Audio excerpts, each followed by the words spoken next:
Hello, Marley here for my first update for Sunrise on the Reaping. I am reading this later than I wanted to. It came out a few weeks ago, but I couldn't read it because I was going on a work trip for like nearly 2 weeks. Well, I extended it to be like a personal trip as well. But finally, I am back from my travels through Europe and I can finally read Sunrise on the Reaping. I've been hearing so many good things about it from like everyone. The only slightly negative thing I heard so far is from Dakota, who read it while I was away and said it's just very similar to the original Hunger Games. So I guess it could be a little bit repetitive potentially, but everyone else I'm seeing just give 5 stars and say it's as good as the original trilogy, and I'm just very excited to finally read it and vlog my experience for everyone. I'm gonna do a spoiler-filled reading vlog. I just think that's the best way to do it. Basically, everyone is reading this book, so I think most people are going to be able to watch this if it includes spoilers. So I started it tonight. I am on chapter 5, so page 59. I might try to check in like every 50 pages kind of thing. So far, I do kind of get what Dakota meant about it being so similar to the Hunger Games, but I think that's not necessarily a bad thing. I'm sure Suzanne was doing that on purpose to show the parallels between Haymitch and Katniss. Like, both of them are waking up on Reaping Day. In the first chapter, they both just have their mom and a younger sibling. Both of their dads have died. It's just definitely paralleling Katniss's story growing up in District 12 as well. Haymitch is 16, which is the same age as Katniss was, I believe. And yeah, there's just some similarities, but some of the differences is that Haymitch does have a steady girlfriend named Lenora Dove, which is interesting. Her character is basically seeming very similar to Lucy Gray from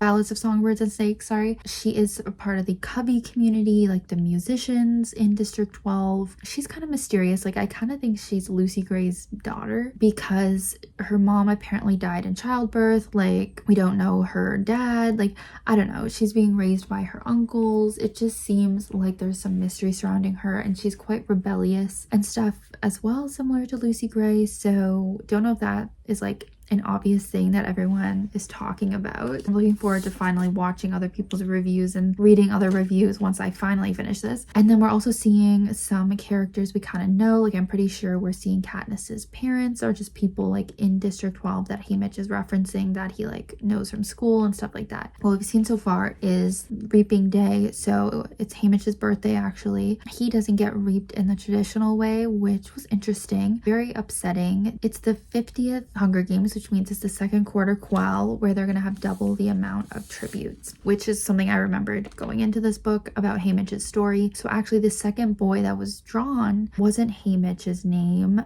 but a different boy who like tried to run away and got shot. And then because of his girlfriend Lenore, she was kind of like causing a ruckus, so he tried to save her, and then they just chose him to be the second tribute because of that. It wasn't anything to do with his name being drawn, so they kind of cheated him. And so then they did this whole staging thing, acting like his name was drawn for real. It's very interesting. It was giving very much what I remember from Mockingjay, of just having so many like planned things for like the coverage, which makes sense because we have Plutarch, or however you say it, who at first I saw his name and I was like, who is he? Like, I know he's from Hunger Games, and it's the game maker from the 75th Hunger Games, who also becomes like a rebel leader that was played by Seymour Hoffman in the movies. That is definitely interesting. He is kind of being like a producer basically for the Hunger Games, showing coverage, and so far he's been trying to show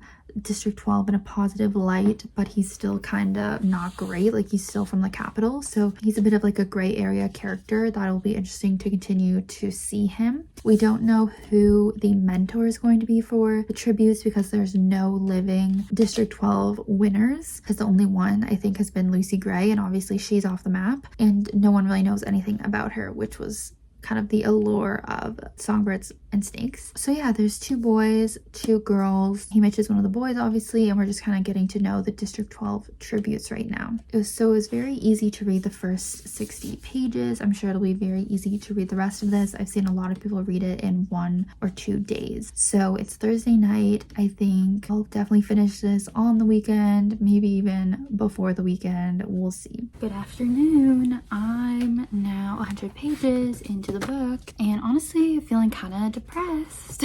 feeling actually very negative. Probably shouldn't update because I'm feeling negative, but obviously this book is depressing so far. Luella, who was Haymitch's little friend from District 12, one of the other tributes, she was like a 13-year-old girl. They were friends and they were going to be allies, and she literally died before they even entered the games, which I was not expecting. Thought they were going to go into the games together and, you know, they would be like a little duo in there, but no.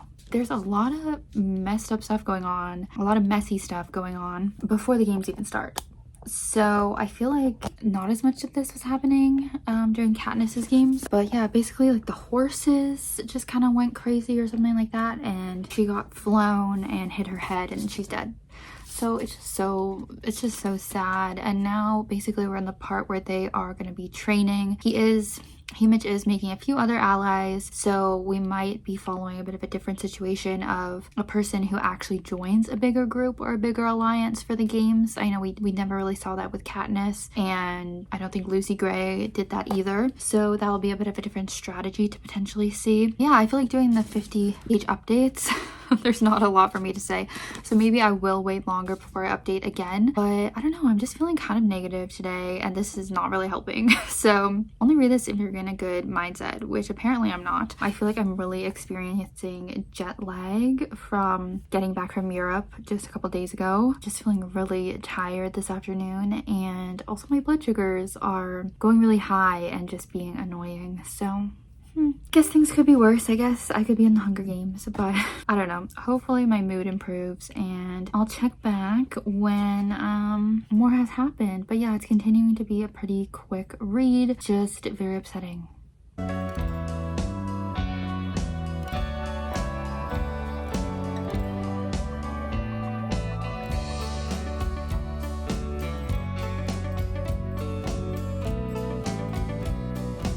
Well, I am in better spirits now than before, thankfully, and I am now 200 pages in to Sunrise on the Reaping. It is just so easy to read, like just such a quick read. Probably gonna finish it tonight, honestly. Friday night, why not? A lot more has happened now. Pretty much almost every character from the original series is here. We have Beetee, we have Wiress, we have Megs, who are being the mentors to Haymitch and other tributes. We even had an Effie appearance. She's doing a lot of call outs here that she was not able to do in Songbirds and Snakes because they would not have been alive yet. So yeah, that is definitely fun, but it's really gearing up to be exactly the plot of Catching Fire, because with Beetee, Haymitch is basically becoming a part of this kind of rebellious plan to take down the games, which of course we know is what happens in Catching Fire, although Katniss isn't really aware of it. All of these same people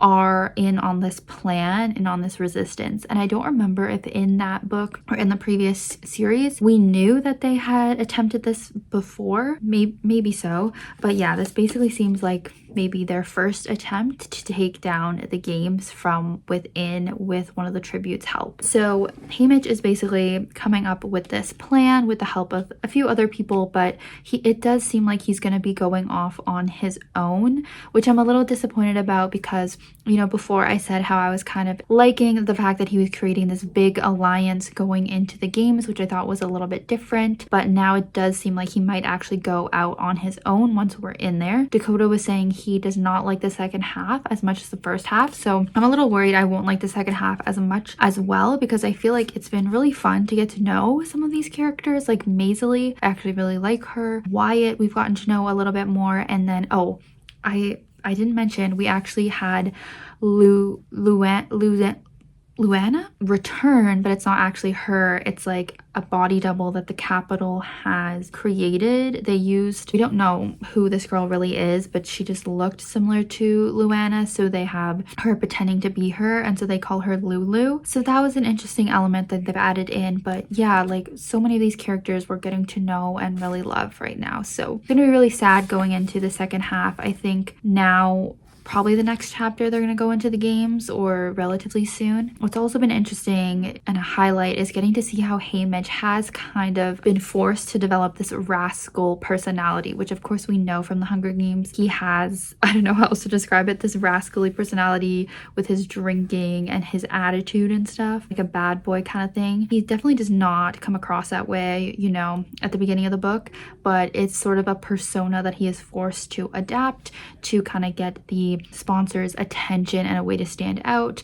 as being kind of like a little troublemaker. He even got rated a 1 by the game makers when they give all the tributes a rating. That was interesting, but yeah, it seems like he was kind of the original Katniss to be kind of the face of the rebellion. And obviously I know that it's not gonna work out, so I am interested to see how that's going to happen. We also got Plutarch. He is proving himself to be more trustworthy. He just set up a call with Haymitch to have with Lenore, so I'm also interested to see how that relationship is going to continue playing out, because of course we know Haymitch lives, but why have we not heard of Lenore? Or if we did, like, I don't really remember hearing about her, so I kind of feel like she's gonna die, and that's gonna be really upsetting, but we will have to see. Actually, I could probably guess now that they'll probably know that Haymitch tried to take down the games, and probably to punish him they're gonna kill Lenore and maybe also his brother and his mom, and that's why he does become a real alcoholic.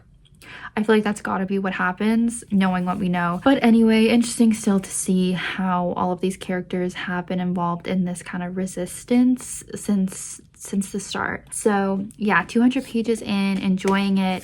I'll check back in a bit when I am, I guess, 300 pages in.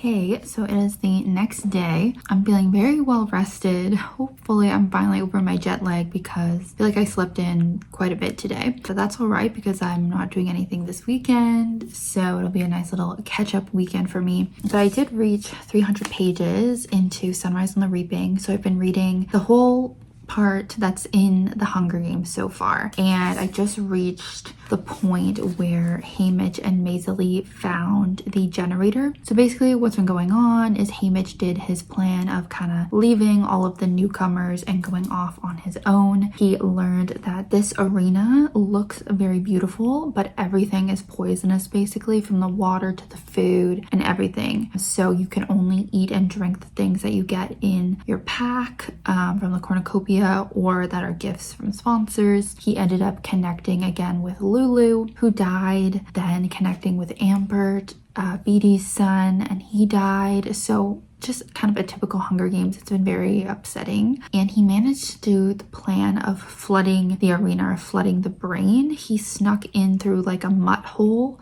that the mutts come out of, and he succeeded in like flooding the place. But then I was a little confused, because I thought that was gonna like end the games, but it didn't. It just kind of like hurt the games and kind of ruined the arena a little bit, but it didn't end it. So I found that a little like anticlimactic. But then this like volcano went off, and I think a bunch of other tributes died. And yeah, we were just learning about different tributes dying and reading a lot about him surviving. Very similar to, you know, the original Hunger Games with Katniss, where we're seeing how she's surviving and stuff like that. He does connect again with Maisie, who's one of my favorite characters. I think she must be a fan favorite because she's very fun. But yeah, so now they've just been kind of teamed up together, and they're looking for the generator to actually kill the games for real this time. But I mean, there's no way that Haymitch is gonna get away with this. He's basically been like revealing his plan. So yeah, I think it's been good. I see what Dakota meant about the first part being better. I think just being able to read about more of the characters and see more of the capital was more interesting. I do feel like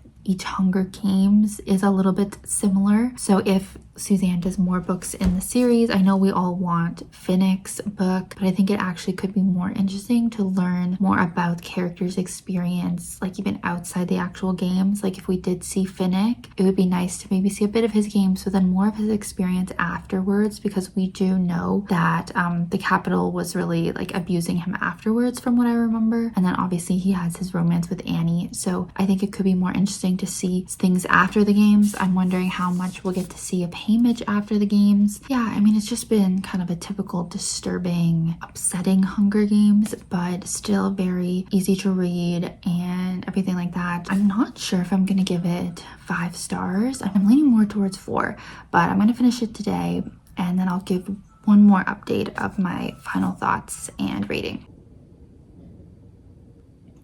Okay, Maisley's death was definitely the worst. I don't like how all of his friends are dying by mutts. Like, it's just not fair. It's not fair. I am scared. I'm so scared. Okay, I'm not done yet, but the games are done. Welly's death was a really upsetting one, and then there was the showdown between Haymitch and Silka, which I do remember the whole thing with the axe and using the like force field or whatever of the games. I remember us hearing about that in the original trilogy, so it was interesting to see how that came about. The reason they were near, you know, the edge of the force field was because Haymitch was trying to like take down the games, and so he had gone to the edge of the games. It was interesting to see that. And so yeah, Haymitch won. Now he's just been like recovering, and I just read the like victor ceremony, and Snow was like, oh, enjoy your homecoming. I'm just so scared. I feel like we know, like I said it earlier in this video, like we know all his loved ones are gonna be dead, right? Like what else could it be? And so it's just gonna be really sad to read that. I don't know, I'm worried. So let me read this and let me check in one more time. All right, finished it. Yeah, that was terrible, as I expected. Like the brutality of Haymitch's mom and Sid literally dying in that fire as soon as he gets home, like really so upsetting. And then obviously with Lenore, we also assumed that she was gonna die as well. Just terrible the way that it was done, of the gumdrops and him literally feeding it to her. Like, are you kidding me? Like, I feel like this series is so good, so well written, but like it's so upsetting. It's so upsetting, especially reading these prequel books where you know like it's not gonna be a happy ending. But I did appreciate the epilogue in this. That definitely had me tearing up probably the most, just hearing about how Haymitch did find, you know, a new family with Katniss and Peeta, and that is his reason to keep going. And still hearing about how Lenore always stayed with him. He never let her go, or his love for her go. It's really beautiful. And you know, I think Suzanne did a good job of combining what we already knew from the original trilogy, even though I didn't remember like every single detail, and then making it different, which obviously she was able to do because so much of what Katniss and Peeta saw was propaganda. I really appreciated this book, and I think I'm gonna rate it 4.5 stars. I don't think it was as good as the original trilogy from what I recall, and I think I rated Ballad of Songbirds and Snakes 4 stars. So I probably would say I enjoyed this a bit more just because I love Haymitch. There was more like emotion to this book.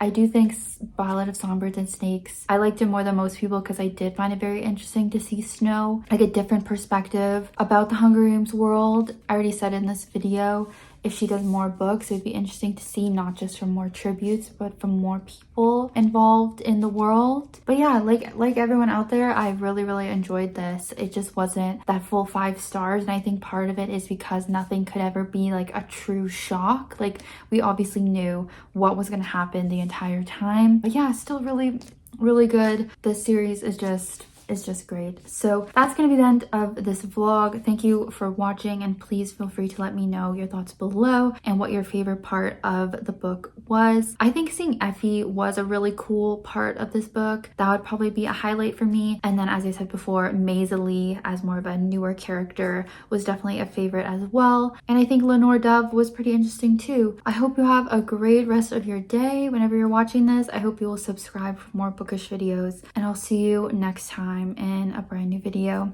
Bye.